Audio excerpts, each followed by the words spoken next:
নমস্কার বন্ধুরা, আজকে একটা নতুন রেসিপি নিয়ে চলে এসেছি। লাউয়ের তরকারি রান্না করে আজকে আমি তোমাদের দেখাবো। পুরো রেসিপিটা শুরু থেকে শেষ পর্যন্ত দেখতে থাকবে, আমার পাশে থাকবে, আমাকে সহযোগিতা করবে।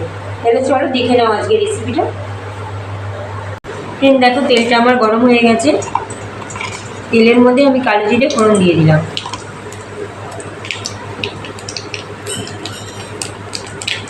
কালো জিরেটা আমি একটু হালকা করে তেলের সাথে ভেজে নিয়ে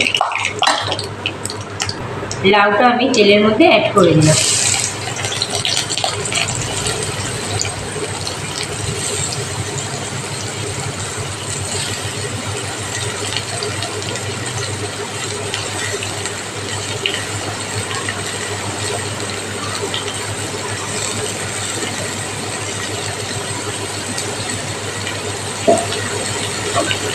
লাউটা আমি একটু তেলের সাথে ভালো করে ভেজে নিলাম।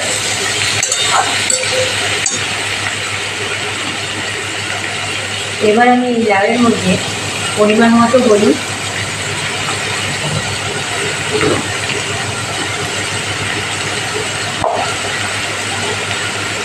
পরিমাণ মতো লবণ,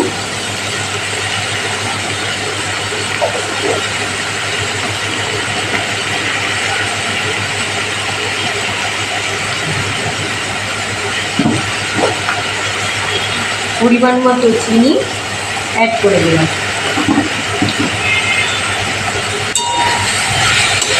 এবার লাউটা আমি একটুখানি ভালো করে ভেজে নিয়ে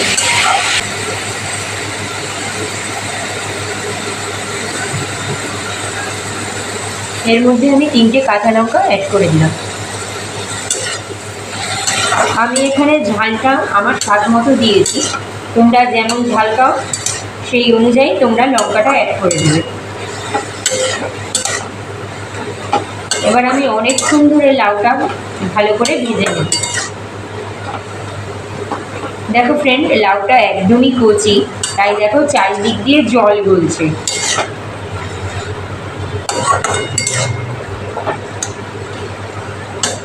এবার আমি লাউটাকে একটু ঢেকে দেব।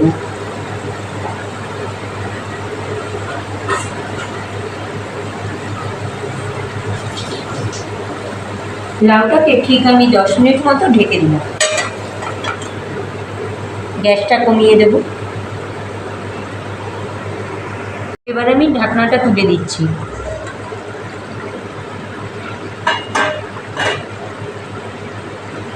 দেখো ফ্রেন্ড, লাউটা কিন্তু আমার হালকা সিদ্ধ হয়ে গেছে।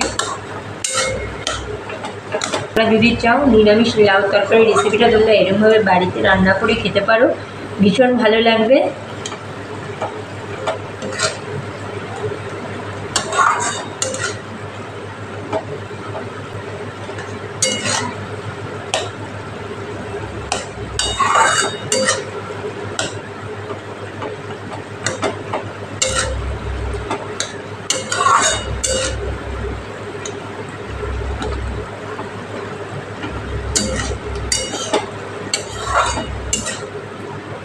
লাউয়ের এই নিরামিষের তরকারি রেসিপিটা তোমরা রুটি দিয়ে, ভাত দিয়ে, যে কোনো কিছুর সাথেই ট্রাই করতে পারো, ভীষণ ভালো। এটা পুরো রেডি হয়ে গেছে। এর মধ্যে লবণ, ঝাল, মিষ্টি সব কিছুই একদম পুরো ঠিকঠাক আছে। এবার আমি রান্নাটা নামানোর আগে এর মধ্যে আমি ধনেপাতা ছড়িয়ে দেবো।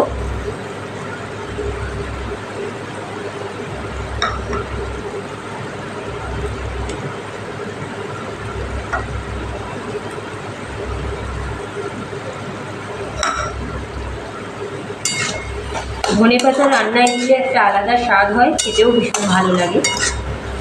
আমি যে কোনো রান্নার মধ্যেই ধনেপাতা দিই, কেন ওই ধনেপাতার গন্ধটা একটা আলাদা স্বাদ আনে রান্নায়, ওর জন্য আমার ভীষণ ভালো লাগে। এবার আমি তরকারিটাকে নামিয়ে দিচ্ছি। ফ্রেন্ড, আজকের আমার রেসিপিটা যদি তোমাদের পছন্দ হয় তাহলে লাইক, শেয়ার, কমেন্ট আর আমার চ্যানেলটাকে অবশ্যই সাবস্ক্রাইব করে দিও। আমার পাশে থেকেও আমাকে